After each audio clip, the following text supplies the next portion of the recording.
Intermittent fasting atau puasa bergantian adalah pola makan yang telah mendapatkan banyak perhatian dalam beberapa tahun terakhir.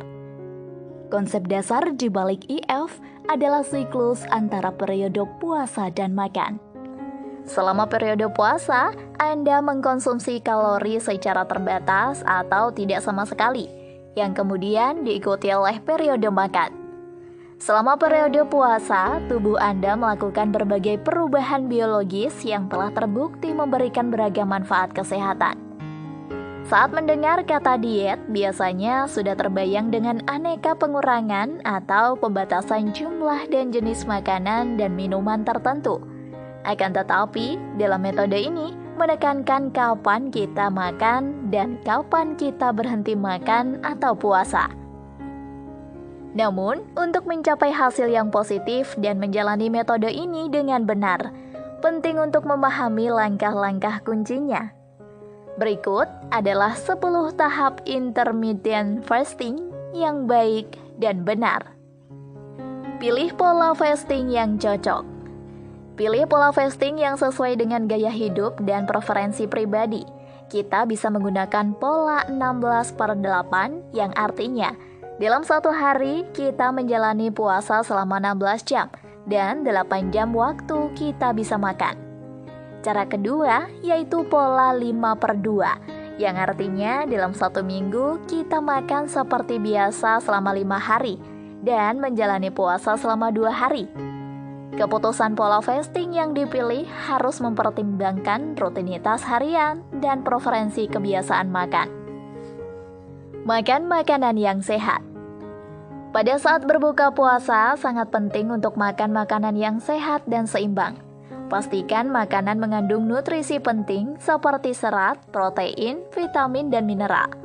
Konsumsi sayuran, buah-buahan, biji-bijian utuh, dan sumber protein yang baik seperti daging tanpa lemak, ikan, atau alternatif nabati. Ini akan membantu Anda merasa kenyang lebih lama dan memberikan energi yang stabil selama periode puasa. Hindari makanan olahan dan gula berlebih. Makanan olahan seringkali kaya akan kalori dan rendah nutrisi, yang dapat mengganggu manfaat dari intermittent fasting. Juga mengurangi gula tambahan dalam makanan dan minuman akan membantu mengontrol gula darah Anda dan menjaga tingkat energi yang stabil. Jangan lupakan minum. Saat berpuasa, Anda masih harus menjaga diri tetap terhidrasi. Air adalah pilihan terbaik, tetapi teh herbal dan kopi tanpa gula juga dapat digunakan. Meningkatkan asupan cairan selama periode puasa akan membantu menjaga hidrasi dan mengurangi risiko dehidrasi. Kendalikan porsi makanan. Meskipun Anda memiliki jendela waktu untuk makan, kontrol porsi makanan tetap penting. Makan dalam jumlah yang seimbang akan membantu menjaga asupan kalori harian yang sesuai. Ingat, tujuan fasting adalah untuk mencapai defisit kalori. Jadi jangan berlebihan dalam mengkonsumsi makanan meskipun dalam jadwal waktu makan. Tidur yang cukup. Tidur yang cukup adalah faktor penting dalam kesuksesan intermittent fasting. Kurang tidur dapat mempengaruhi kadar hormon yang mengatur nafsu makan, membuat cenderung merasa lapar dan memilih makanan tidak sehat.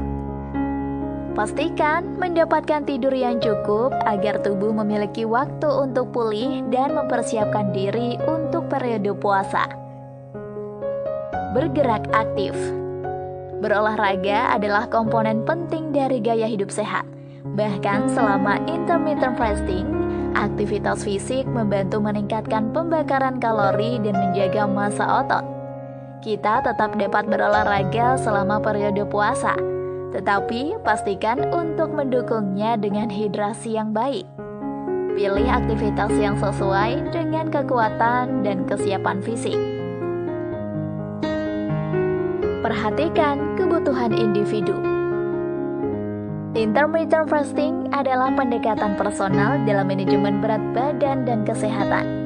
Setiap individu memiliki kebutuhan yang berbeda dan respon terhadap puasa juga beragam. Sangat penting untuk memahami dan menghormati kebutuhan khusus diri kita. Jika merasa bahwa pola intermittent fasting perlu disesuaikan untuk menjaga keseimbangan dan kesehatan, lakukan penyesuaian sesuai kebutuhan. Perhatikan tanda-tanda tubuh. Tubuh kita adalah penunjuk terbaik tentang bagaimana intermittent fasting mempengaruhi kesejahteraan kita. Jika merasa lemah, lapar, atau mengalami gejala seperti pusing atau ketidaknyamanan yang berlebihan, jangan abaikan tanda-tanda ini. Tubuh sedang mencoba berkomunikasi. Respon yang bijak terhadap tanda-tanda ini dapat membantu menjalani intermittent fasting dengan lebih efektif dan aman. Konsultasi dengan ahli gizi atau dokter. Sebelum memulai intermittent fasting, disarankan untuk berkonsultasi dengan seorang ahli gizi atau dokter. Mereka dapat membantu menilai apakah intermittent fasting cocok untuk kita lakukan berdasarkan kondisi kesehatan, riwayat medis, dan tujuan pribadi apa yang ingin kita capai. Pengawasan medis dapat memberikan panduan yang lebih spesifik dan aman.